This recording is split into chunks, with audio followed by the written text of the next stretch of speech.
Bienvenue au club avec beaucoup de plaisir, surtout pour nos amis qui sont au Canada, parce que cette semaine, Crispin Chibassou, qui est en séjour là-bas avec Obé Minato, nous rapporte l'information qu'il faut mettre en ligne les condensés du défilé du 30 juin dernier. Vous en avez besoin, oui, de demain. Vous allez avoir et en diffusion et en ligne le défilé pour que vous puissiez retrouver la patrie, vous qui nous regardez de loin. Sur votre chaîne préférée. Alors dans ce club d'aujourd'hui, nous allons revenir essentiellement sur l'opposition, sur les oppositions au pouvoir en République démocratique du Congo. Et d'ailleurs, ça date d'un peu longtemps. Pourquoi ces oppositions ou cette opposition ne parle pas toujours le même langage, que ce soit face aux échéances, que ce soit par rapport à un certain nombre de débats qui se développent ici. En dernière date, c'est ce gouvernement de cohésion nationale qui pointe à l'horizon. Alors les oppositions semblent soit dedans, soit dehors, et ça se tire un peu dans le pattes. On va voir tout ceci dans cette émission. Et puis, deuxième aspect, et cette fois-là, c'est plus juridique, c'est la mise en place de la Cour constitutionnelle. Oui, la Cour constitutionnelle, on reproche à cette Cour de ne pas être représentative en termes de parité. Oui, il n'y a pas de femme à la Cour constitutionnelle, mais elle vient récupérer sa place qui était occupée, on va dire, temporairement par la Cour suprême. Alors, au même moment, à Kinshasa, c'est né, parce que ça vient de se terminer, les journées du barreau avec, oui, les avocats aussi se retrouvent pour parler de leurs problèmes, mais aussi voir comment le système judiciaire évolue dans notre pays.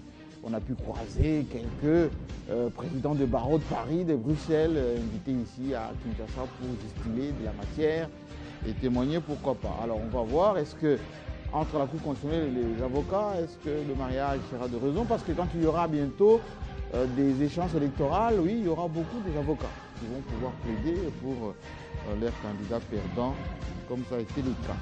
Alors, le club aujourd'hui est en parité, cette parité qu'on puisse retrouver maintenant entre les hommes et les femmes de la nouvelle génération.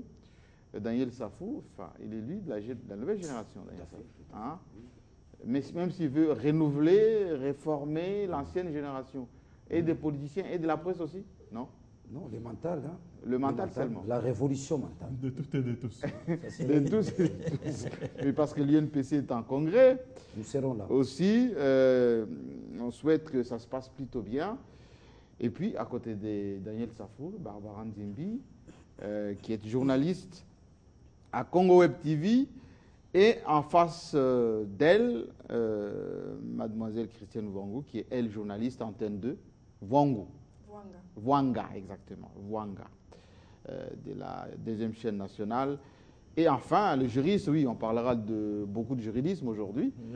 C'est Harold Badibanga qui va, lui, peut-être nous expliquer les tenants et les aboutissants. Alors, on va entamer un peu cette émission qui est très suivie, notamment à l'intérieur du pays, où parfois les opinions ont du mal à se retrouver avec les opposants. Enfin, les opposants descendent souvent en province quand il s'agit des élections, mais lorsqu'il y a des débats, c'est plutôt ici à Kinshasa que ça se tient. Le siège des institutions. Oui, absolument. Alors, pourquoi? Alors, une question beaucoup plus directe, Daniel Safou. Pourquoi les opposants en République démocratique du Congo, pas seulement maintenant, même à l'époque des 13 parlementaires, on a vu que ça a vécu les temps des rélégations en province, à l'époque de Kibasa Maliba, de Tshisekedi. Une fois qu'on les a relâchés un tout petit peu, alors il y avait des modérés comme les Kibasa, comme les Marcel Yaou ou l'autre. Il y avait des récalcitrants, pour ne pas dire les durs, les Mboakem, les Tshisekedi. Pourquoi toujours un peu de langage dissonant? Non, même Kizenga ne s'entendait pas avec Tshisekedi, même s'il était resté à l'étranger pendant longtemps. Non. Bon, les Kizenga sont des félins politiques, ils sont des calculateurs. Hein. Calculateurs. Souvent, il y a des conflits qui se sont créés pour des intérêts. Quand nous partons à la table ronde, nous sommes tous ensemble. Ils réclament même ceux qui sont absents. Nous avons besoin de Lumumba, notre frère. Et c'est après, c'est pendant l'exercice du pouvoir que les choses vont, n'est-ce pas, se changer automatiquement. Là, c'est l'implication de la communauté internationale. Hein, vous n'allez pas me dire que la communauté internationale joue avec les esprits des Congolais? Je dis dans les affaires congolaises, tout est parti de là. Et au-delà maintenant de cela, c'était plus la communauté internationale nécessairement. Ça devient la dictature, le jeu du pouvoir, la ruse du pouvoir, comme ça se passe aujourd'hui. hein, parlons des oppositions. Les jeux du pouvoir, les pouvoirs VHT, ceux qui sont là, les bouillants, les clairvoyants, il veut les ramener dans sa logique pour pérenniser les pouvoirs. C'est là où naît, n'est-ce pas, les conflits au sein, n'est-ce pas, des oppositions. Mais pour aujourd'hui, pour Chité, nous n'en avons que deux. Deux opposants. Et une seule opposition. Deux et une seule. Deux, nous avons d'un côté l'opposition démocratique, la vraie opposition, où vous trouvez Tshisekedi, Kamere, Diongo, Fayoulou, Mvouemba. La liste n'est pas aussi assez longue. Et celle-là, elle est démocratique. Elle est démocratique. Ça veut dire quoi? Ceux qui n'ont pas pris part, n'est-ce pas, aux concertations nationales. C'est l'opposition démocratique. Mais par contre, vous trouverez une opposition montée de toutes pièces. Ce que moi j'appelle l'opposition de Kingakati, en toute liberté d'esprit. Vous avez des Kengo Adondo, et d'ailleurs ils vont donner les noms par preuve, l'opposition républicaine, qui s'oppose à l'opposition démocratique. Il faut préciser. Et cette opposition républicaine, c'est une opposition montée, comme je l'ai dit tantôt dans mon introduction, au départ, la communauté internationale, après la dictature. Les dictateurs, bon, tout prix. Si on quand fait vous une prenez analyse... des gens, j'en arrive, vous Oui. prenez des gens comme des Marcel Liaou, Oui. vous prenez des gens comme des Birindois, Oui, vous Faustin prenez, Birindo, vous oui. prenez des gens... Birindo a été républicaine ou a été fabriquée? Non, non pas fabriqués. Ce sont des gens, Oui. ce sont des intelligences Oui. qui ont éveillé l'opposition à l'époque Alors, que prenons la le cas- dictature a récupéré. Prenons le cas de Birindo ou d'Ngozi Cardibondo, Ouais. qui se sont opposés à Mobutu pendant bien longtemps. Mais qui après on a acheté leur conscience. On les a humiliés. Lorsqu'on vous dit non le matin et le soir on vous exige de dire oui, on vous humilie, on achète votre conscience. Mais je vous regarde, il y a aussi des fins calculateurs.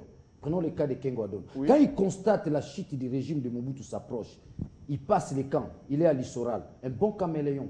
En tout moment, il calcule, il peut changer. Donc ça veut dire qu'à un certain moment... Vous avez un amour effréné de Kengo. Non, je n'ai pas un amour effréné de Kengo. Je suis un journaliste, je fais des investigations. Avançons. Je peux vous démontrer certaines choses sur ces plateaux. Oui. Nous sommes à la conférence nationale souveraine, jeune que j'étais. J'ai suivi la conférence nationale souveraine avec acuité. Il n'y a pas un forum que j'ai suivi avec acuité.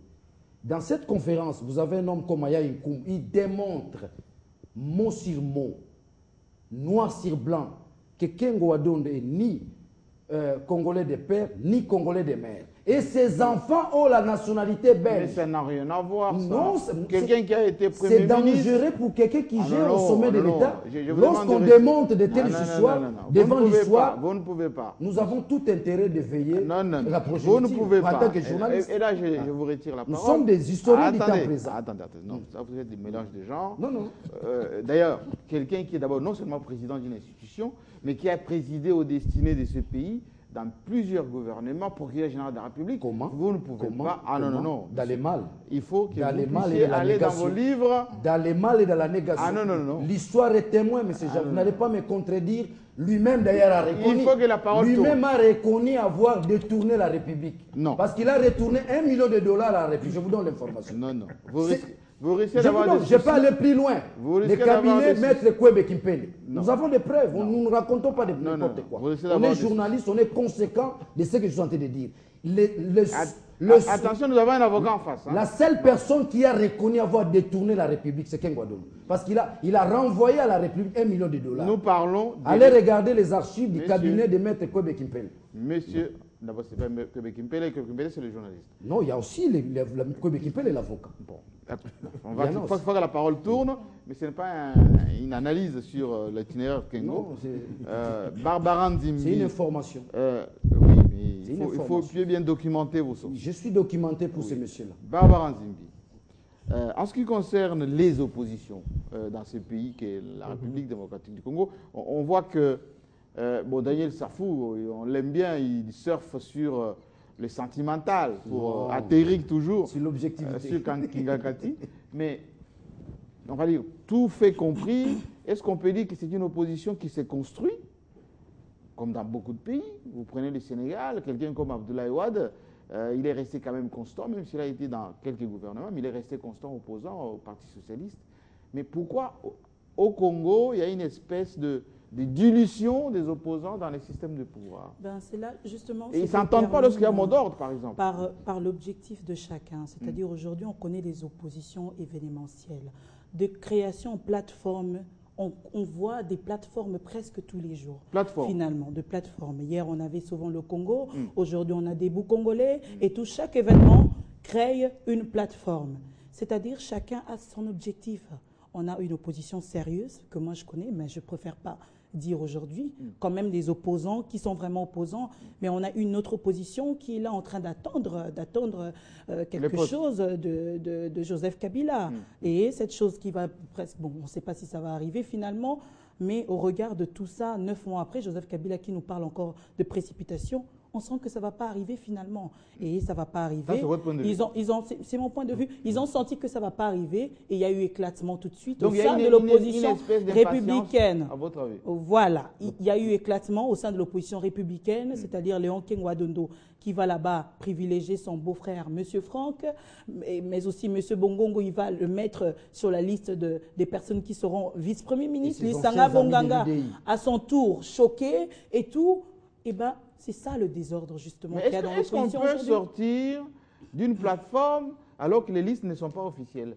Parce que même si le Bongongo, Franck ont été mis sur des listes, mais ces listes sont informelles, ça n'a jamais été validé. Mais non, Kengwa Dondo n'est pas honnête, justement. Il ne joue pas un jeu Comment ça clair, c'est-à-dire par Ça, rapport... c'est quelle version, ça? C'est quelle Non, fausse non, non, source? non, non, non, non. Il n'a pas été honnête, justement, envers Lissanga Bonganga. Oui. Vous voyez, donc, en même temps, il était en train d'envoyer Lissanga Bonganga en tant que coordonnateur. En même temps, il était en train d'envoyer son beau-frère, M. Franck. C'est-à-dire, Faire quand quoi? Lissanga Bonganga... Contredire Lissanga Bonganga se prononce sur la RFI, et puis, le lendemain, c'est Franck qui vient. On ne sait pas qui est qui. Lissanga Bonganga, qui est coordonnateur de l'opposition républicaine, d'une manière officielle, et Léon Kengwa-Dondo, autorité morale.